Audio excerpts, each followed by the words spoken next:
Hey, all you cool cats and kittens. It's Carole Baskin from Big Cat Rescue. Got my hair up because I was out there helping Afton put Jinx away. We're going to be taking a rotting platform out of one of his enclosures. He's probably got like 6 or 8 enclosures out there that are each 1,800 square feet. But one of them has this very low platform that we had created for a cougar who couldn't climb. And it's starting to rot. So Afton's taking that out, and she'll be calling on me probably in an hour or so to go check the locks so that we can let him back into his enclosure.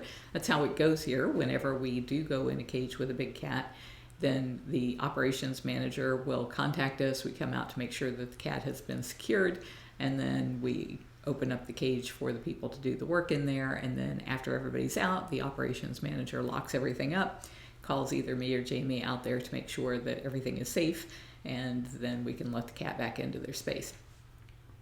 Meanwhile, in the news around the world, there were several articles, and one of them, I hardly ever have time to read all these articles, but one of them I was really interested in because I hear an awful lot of people ask us about relocating bobcats. They find that there's a bobcat living in their neighborhood, they freak out, and they want us to relocate the cat to save it from their neighbors, because their neighbors are such scary people, they're going to shoot or kill this cat. And I hear it over and over and over again. So I'm going to read you that story because it's about tigers, but it really does, it illustrates what the problem is with that. So that's going to be the one here, Big Cat's Relocation Proving Deadly. You can kind of get a hint as how that's going to go. I'm in urgent need of a tummy rub. Lion cub shows off his very full belly after feasting on a zebra. No, he does not need a belly rub unless it's from his mother. Video, leopard cub spotted in sugarcane fields in Maharashtra, reunited with their mother. Yay! That's who needs to raise them, their mom.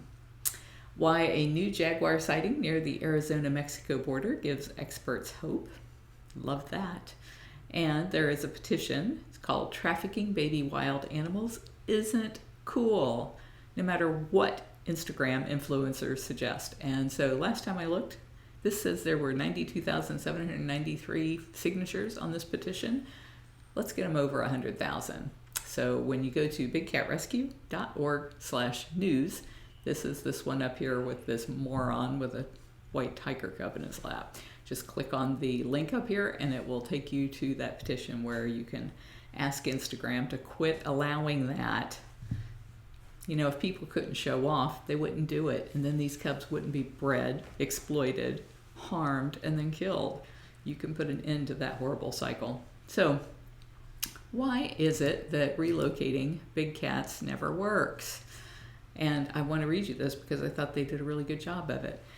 It says, on the African continent, which is bestowed with abundant natural beauty, lions rule the vast plains, but there has been a constant conflict between these big cats and people sharing the land. In the conflict, it's the big cats who lose the battles most of the time. To prevent such antagonistic effects, the wildlife conservationists keep relocating these big cats so that they don't stray into human habitations for preying on cattle and eventually fall prey to human greed. However, even relocation of these big cats is not working out in the end. Sometime back, after a 6-year-old lioness named Majiji repeatedly killed cattle, Botswana authorities captured and moved her into Central Kalahari Game Reserve, far from people. Majiji spent most of her time within the reserve's protective boundaries, but after a year, she strayed outside and was shot dead by a farmer. Well, he was a harmer.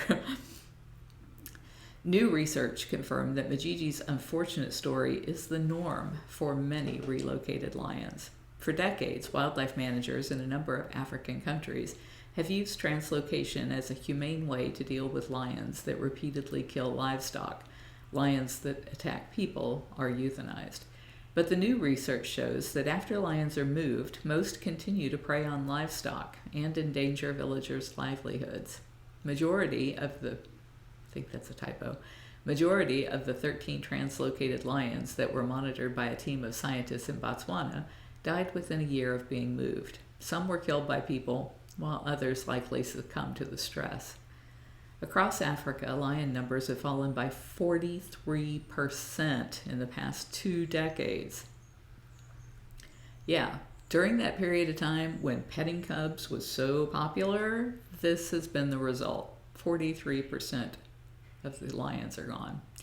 The steep declines are primarily driven by development. Lions now occupy just 8% of their historic habitat, as well as by prey depletion and retaliatory killings.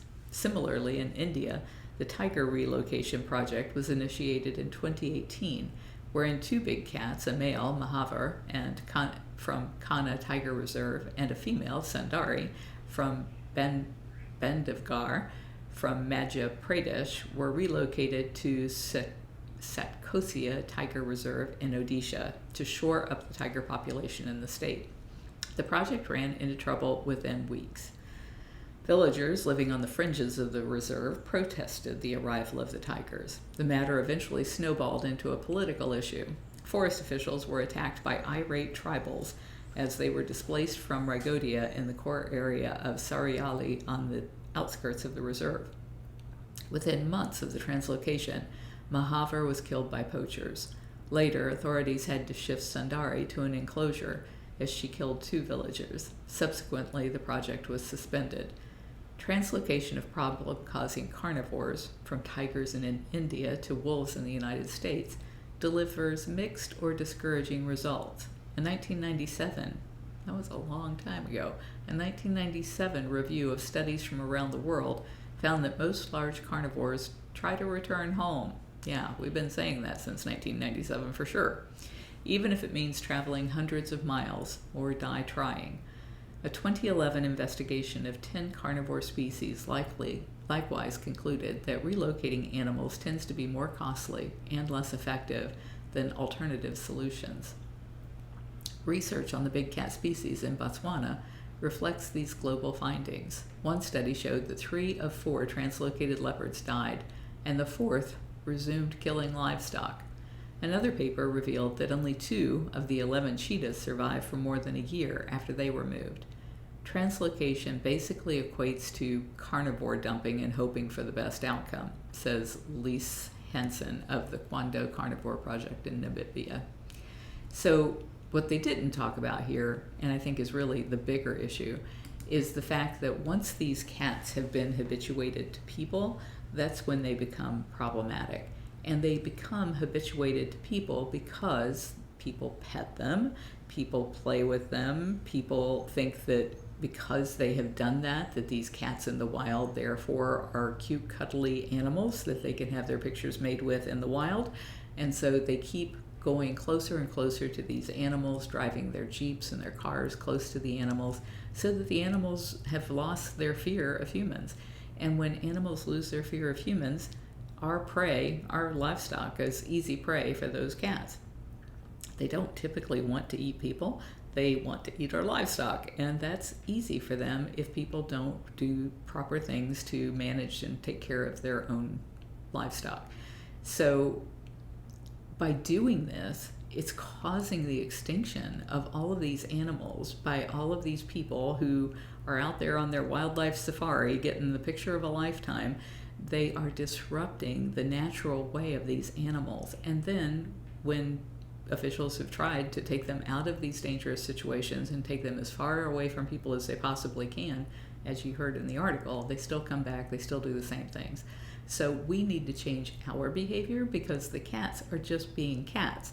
People are the ones being stupid, and we can evolve and behave better. And that's why I'm so excited about the idea of having remote cameras in these places where people never go, and enjoying these animals living their best natural lives from these cameras that we view.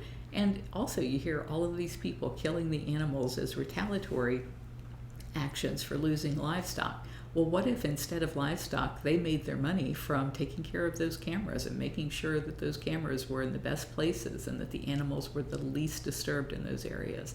That brings in money for everybody in the area and causes people to want to protect their natural resources. That's why it's so important that we do that. But I'm off on a tangent because I have coordinator reports still to get to. This one is from Lauren Grant, who said 15 hours ago, we had another great Friday. Linda took care of the AM meds and supplements. Feeding was done by me, Jordan, Nisha, Taylor, and Angel. The above cleaning, along with Stephanie D., Ryan, and Stephanie G. Sadie and Diana did food prep while we were out cleaning. After lunch, the interns and Claire worked on raking in front of Amanda Tiger's enclosure. The day was busy and went by so quick. Thanks to you all for making it a great day. And Diana Rao said, it was so much fun working with Sadie and getting to catch up with Angel. I so enjoyed my food prep days. And Sadie said, it was a blast working with you too.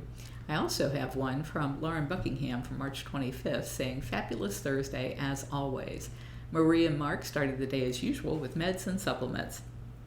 Taylor, Susan, Nisha, Jordan, Dylan, Barbara, Robin, and Mark took care of feeding. Marie took care of Loki the Savannah cat and spent time with the picky meds cats. During feeding, Stephanie, Sadie, and Claire made a start on picking up the branches that had been cut along the tour path and out back. Ryan, Taylor, Robin, Susan, Nisha, Jordan, Marie, Dylan, and Barbara made sure all the cats were cleaned. Mark helped Victor, fixing a number of platforms throughout the day. Stephanie and Jenny got food prep done before lunch. Afton and I went in and moved Kimba Tiger's poop piles from the front half of his enclosure. Manny Jaguar went home from Funcation. Flint and Nabisco the Bobcats went into Funcation for their turn.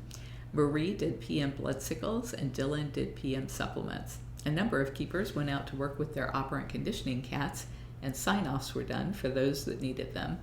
The branch project was continued in the afternoon by the interns, and afterwards they were given some cat time before starting chores.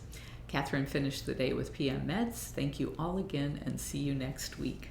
You can see us every day at bigcatrescue.org or on any social site as Big Cat Rescue. Stay cool, cats.